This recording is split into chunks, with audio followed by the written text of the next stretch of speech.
पिछले वीडियो में हमने जो है इलेक्ट्रिसिटी का दो पार्ट कंप्लीट कर लिया था। सबसे पहले तो इलेक्ट्रिक करंट और इलेक्ट्रिक चार्ज दो टॉपिक कंप्लीट कर लिए थे। आज जो है इलेक्ट्रिक पोटेंशियल पढ़ेंगे। तो सबसे पहले हम लोग समझते हैं कि इलेक्ट्रिक पोटेंशियल होता क्या है। तो देखिए, यहाँ पे कोई जो है एक चार्ज है और इसका जो है इलेक्ट्रिक फील्ड क्रिएट हो रहा है यहाँ तक। तो इन्फिनिटी से कोई भी यूनिट पॉजिटिव चार्ज को इलेक्ट्रिक फील्ड के अंदर लाने में जो भी वर्क डन होता है उस वर्क डन को ही बोलते हैं electric potential. Unit positive charge को इन्फिनिटी से इलेक्ट्रिक फील्ड तक लाने में जो वर्क डन होता है उस वर्क डन को ही क्या कहते हैं, इलेक्ट्रिक पोटेंशियल। जैसे डिफिनेशन आप लोग देख लीजिए, the amount of work done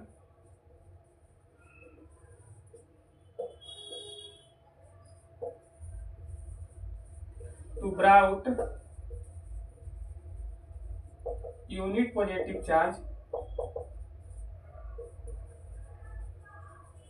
from infinity to electric field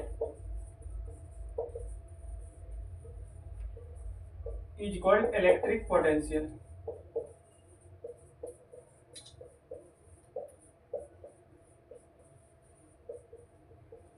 उम्मीद करते हैं कि आप लोग इलेक्ट्रिक पोटेंशियल का डिफिनेशन समझ गए होंगे। यूनिट पॉजिटिव चार्ज को इन्फिनिटी से इलेक्ट्रिक फील्ड तक लाने में जो वर्क डन होता है उस वर्क डन को ही बोलते हैं इलेक्ट्रिक पोटेंशियल। उम्मीद करते हैं कि आप लोग इलेक्ट्रिक पोटेंशियल समझ गए होंगे कि इन्फिनिटी से यूनिट पॉजिटिव चार्ज को इलेक्ट्रिक फील्ड तक लाने में जो वर्क डन होता है उस वर्क डन को ही कहते हैं इलेक्ट्रिक पोटेंशियल। अब हम लोग समझते हैं पोटेंशियल डिफरेंस क्या होता है। ईडी यानी पोटेंशियल डिफरेंस एनसीईआरटी का ही टॉपिक है। तो देखिए, पोटेंशियल डिफरेंस क्या होता है, इलेक्ट्रिक फील्ड के अंदर ही एक पॉइंट से दूसरे पॉइंट तक चार्ज को ले जाने में जो वर्क डन होता है, इलेक्ट्रिक फील्ड के अंदर ही एक पॉइंट से दूसरे पॉइंट तक ले जाने में जो वर्क डन होता है उस वर्क डन को ही कहते हैं पोटेंशियल डिफरेंस। ठीक है। अब देखिए, पोटेंशियल डिफरेंस को हम लोग V से इंडिकेट करते हैं। पोटेंशियल डिफरेंस को क्या चीज से इंडिकेट करते हैं, तो V से। और V बराबर फार्मूला होता है वर्क डन बटा चार्ज। V बराबर फार्मूला होता है वर्क डन बटा चार्ज। अब हम लोग इसका ऐसा यूनिट समझते हैं। ऐसा यूनिट इसका होता है, क्योंकि वर्क का ऐसा यूनिट होता है जूल और चार्ज का यूनिट होता है कूलम, तो इसका ऐसा यूनिट हो जाएगा जूल पर कूलम। इसी को बोलते हैं वोल्ट। यानी कि जो पोटेंशियल डिफरेंस होगा उसको V से इंडिकेट करते हैं और V बराबर फार्मूला होता है वर्क डन बाई चार्ज। इसका ऐसा यूनिट होता है जूल पर कूलम, या इसी को बोल सकते हैं वोल्ट। तो अब हम लोग डिफाइन करते हैं 1 वोल्ट को। 1 वोल्ट होता क्या है, तो देखिए 1 वोल्ट क्या होगा, तो 1 यूनिट चार्ज को इन्फिनिटी से इलेक्ट्रिक फील्ड में लाने में जब 1 जूल का वर्क होगा तो बोलेंगे कि जो वोल्टेज होगा वो कितना का होगा, तो 1 वोल्ट का होगा। यानी कि 1 जूल पर यूनिट 1 कूलम। यानी कि 1 कूलम चार्ज को इन्फिनिटी से इलेक्ट्रिक फील्ड लाने में अगर 1 जूल का वर्क होता है तब हम बोलेंगे कि जो पोटेंशियल डिफरेंस होगा वो 1 वोल्ट का होगा। तो उम्मीद करते हैं कि इलेक्ट्रिक पोटेंशियल और पोटेंशियल डिफरेंस समझ में आ गया होगा। इलेक्ट्रिक पोटेंशियल होता क्या है, तो इन्फिनिटी से इलेक्ट्रिक फील्ड के अंदर में जो चार्ज को लाने में जो वर्क डन होता है वो कहलाता है इलेक्ट्रिक पोटेंशियल। और इलेक्ट्रिक फील्ड के अंदर ही एक पॉइंट से दूसरे पॉइंट तक चार्ज को ले जाने में जो वर्क डन होता है उस वर्क को कहते हैं पोटेंशियल डिफरेंस। तो अब 4 टॉपिक कंप्लीट हो चुका है। अब 5वां टॉपिक पढ़ना है जो एनसीईआरटी का ही पार्ट है, तो ओम्स लॉ पढ़ना है। तो चलिए अब हम लोग ओम्स लॉ पढ़ते हैं। तो देखिए, इससे पहले अगर वीडियो आगे देखना चाहते हैं तो सबसे पहले आप लोग मेरे चैनल को सब्सक्राइब कर लीजिएगा।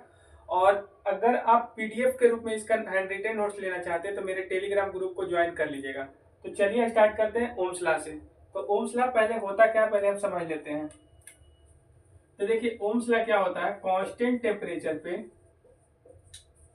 at constant temperature current flowing through a conductor is directly proportional to applied potential difference।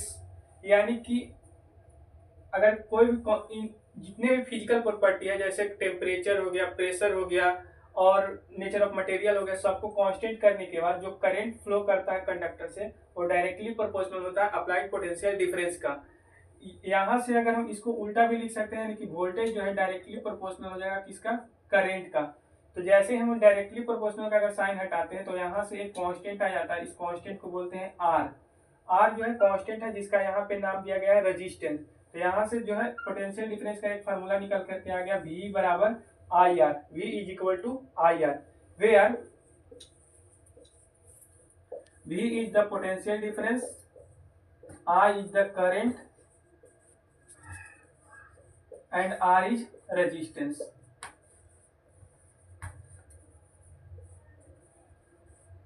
ठीक है, तो उम्मीद करते हैं पहले तो कि आपको ओम्स लॉ समझ में आ गया हो कि कांस्टेंट टेम्परेचर पे जो करंट फ्लो करता है कंडक्टर से और डायरेक्टली प्रोपोर्शनल होता है अप्लाइड पोटेंशियल डिफरेंस का। यानी इसी को हम उल्टा फॉर्म में भी लिख सकते हैं कि V डायरेक्टली प्रोपोर्शनल होगा I का, यानी जितना ज्यादा कंडक्टर से हम करंट पास करवाएंगे उतना ज्यादा उसका वोल्टेज होगा। तो V डायरेक्टली प्रोपोर्शनल है I का, और यहाँ से अगर डायरेक्टली प्रोपोर्शनल को हटाते हैं तो ये कांस्टेंट आ जाता है, इस कांस्टेंट को बोला जाता है R, और R का नाम क्या है यहाँ पे, तो रेजिस्टेंस है। तो देखिए हम लोग यहाँ पे एक्स्ट्रा एक टर्म ऐड किए हैं रेजिस्टेंस। तो सबसे पहले हम लोग समझते हैं कि रेजिस्टेंस होता क्या है। तो देखिए अब हम लोग रेजिस्टेंस समझते हैं graphical representation of Ohm's law का।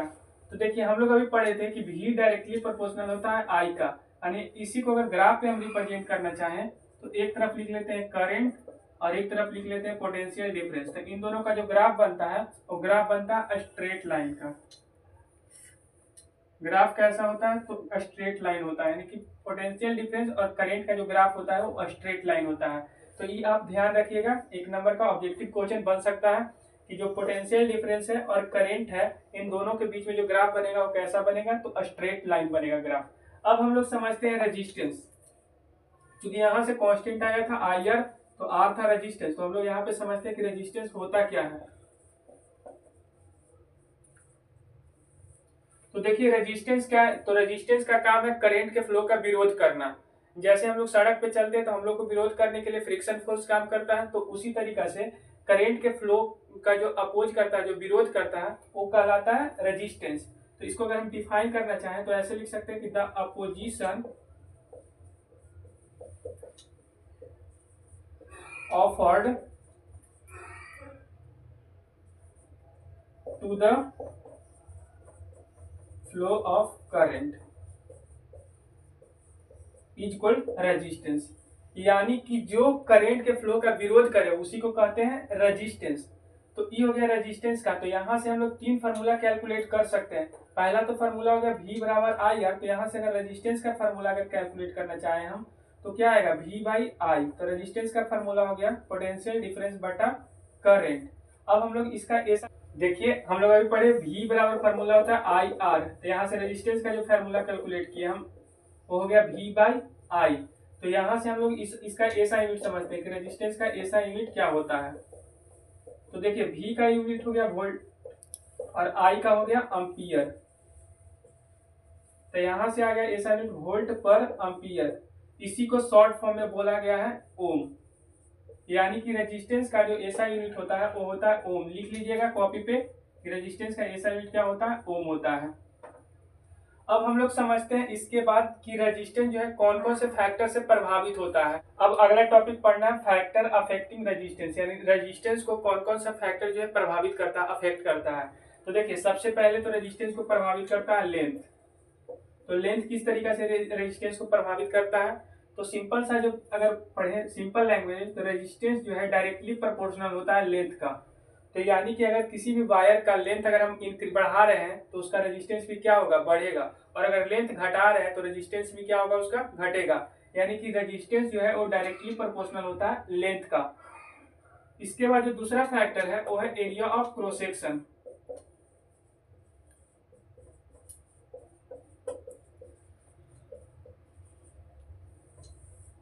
तो सबसे पहले हम लोग समझते हैं कि एरिया ऑफ क्रॉस सेक्शन होता क्या है। तो जैसे देखिए एक वायर है, मान के चलिए कि ये वायर है, तो यहाँ पे जो इधर साइड वाला जो पोर्शन दिख रहा है आपको सर्कल टाइप पे, यही है एरिया ऑफ क्रॉस सेक्शन। तो एरिया ऑफ क्रॉस सेक्शन किस तरीके से रेजिस्टेंस को प्रभावित करता है, तो जो रेजिस्टेंस है वो इनवर्सली प्रोपोर्शनल होता है एरिया ऑफ क्रॉस सेक्शन का। इसका कहने का मतलब कि अगर हम वायर का थिकनेस बढ़ा दें तो जो रेजिस्टेंस है वो घट जाएगा, और अगर वायर के थिकनेस को घटा देंगे, पतला कर देंगे वायर, तो रेजिस्टेंस क्या हो जाएगा, बढ़ जाएगा। तो यही इसका मतलब हुआ कि रेजिस्टेंस जो है वो इनवर्सली प्रोपोर्शनल होता है एरिया ऑफ क्रॉस सेक्शन का। अब देखिए यहाँ से दो इक्वेशन तैयार हो गए, ये है फर्स्ट इक्वेशन, ये है सेकंड इक्वेशन। ठीक है, अब हम दोनों इक्वेशन को ऐड करते हैं। इस बात को आप नोट कर रहे हैं, हम लिखवाए थे कि रेजिस्टेंस जो है डायरेक्टली प्रोपोर्शनल होता है लेंथ का, और इनवर्सली प्रोपोर्शनल होता है एरिया ऑफ क्रॉस सेक्शन का। तो यहाँ से दो इक्वेशन हो गया, दोनों इक्वेशन को अगर कंबाइन करते हैं तो दोनों इक्वेशन से कंबाइन करने के बाद हमको क्या मिलेगा, from equation first and second, दोनों इक्वेशन को अगर कंबाइन करते हैं तो आर डायरेक्टली प्रोपोर्शनल हो जाएगा एल बाई ए का।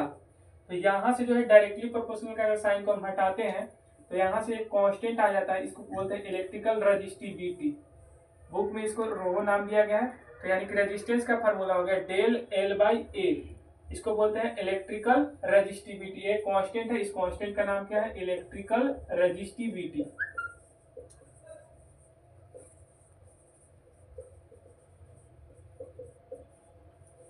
ठीक है, तो यहाँ से एक फार्मूला निकल के आएगा कि रेजिस्टेंस का फार्मूला होता है डेल एल बाई ए। यहाँ पे हम लिख देते हैं, आप लोग बढ़िया से देख लीजिए, resistance equal to del L by A, जहाँ पे आर है रेजिस्टेंस, एल है लेंथ, ए है एरिया ऑफ क्रॉस सेक्शन और डेल है इलेक्ट्रिकल रेजिस्टिविटी।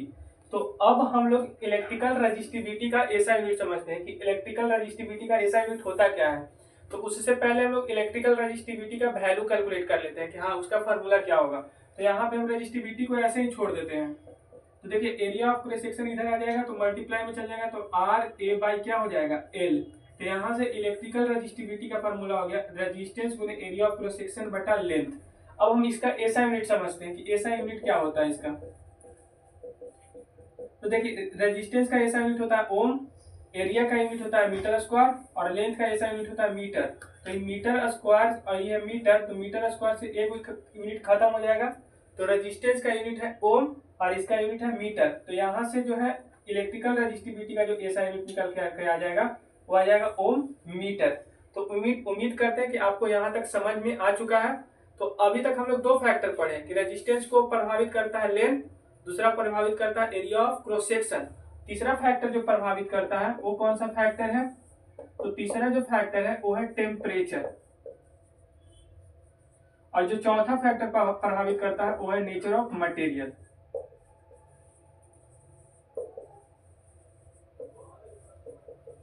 यानी कि रेजिस्टेंस को कितने फैक्टर प्रभावित करता है, तो एक बार हम रिवाइज कर देते हैं। सबसे पहले लेंथ प्रभावित करता है, दूसरा एरिया ऑफ क्रॉस सेक्शन, तीसरा nature of material. Nature of material कहने का मतलब कि कौन से मटेरियल से जो है वायर बना हुआ है, और चौथा टेम्परेचर। टेम्परेचर बढ़ाने पे रेजिस्टेंस बढ़ता है, टेम्परेचर घटाने पे रेजिस्टेंस घटता है, यानी कि टेम्परेचर जो है डायरेक्टली प्रोपोर्शनल होता है रेजिस्टेंस का। तो इस तरीके से हम लोग पढ़ लिए कि कौन कौन सा फैक्टर जो है रेजिस्टेंस को प्रभावित करता है। इसके बाद अगर एक फार्मूला ड्राइव हुआ कि रेजिस्टेंस का फार्मूला होता है डेल एल बाई ए, और डेल क्या है तो इलेक्ट्रिकल रेजिस्टिविटी है। उसके बाद हम लोग इलेक्ट्रिकल रेजिस्टिविटी का फार्मूला भी कैलकुलेट किए कि इलेक्ट्रिकल रेजिस्टिविटी का फार्मूला होता है रेजिस्टेंस गुने एरिया ऑफ क्रॉस सेक्शन बटा लेंथ। देखिए ये जो दो फार्मूला है ना, न्यूमेरिकल में काफी जरूरी है। न्यूमेरिकल बनाते समय इन दोनों फार्मूला का इस्तेमाल काफी होगा। और ऐसा यूनिट जो है इसका ओम मीटर होता है। अब देखिए हम एक आपको न्यूमेरिकल देते हैं बनाने के लिए। तो हम बोर्ड पे एक न्यूमेरिकल लिख दिए आप लोगों के लिए, तो आप लोग इसको सॉल्व करने का प्रयास कीजिए। जैसे ही सॉल्व हो जाए इसका आंसर कमेंट बॉक्स में आप लोग कर दीजिएगा। अगर ना भी बनेगा तो कोई दिक्कत नहीं है, कल हम इसका सॉल्यूशन आपको अगले लेक्चर में जरूर बताएंगे। बाकी अभी के लिए धन्यवाद। आप लोग चैनल को सब्सक्राइब करके और बेल आइकन को प्रेस कर दीजिएगा।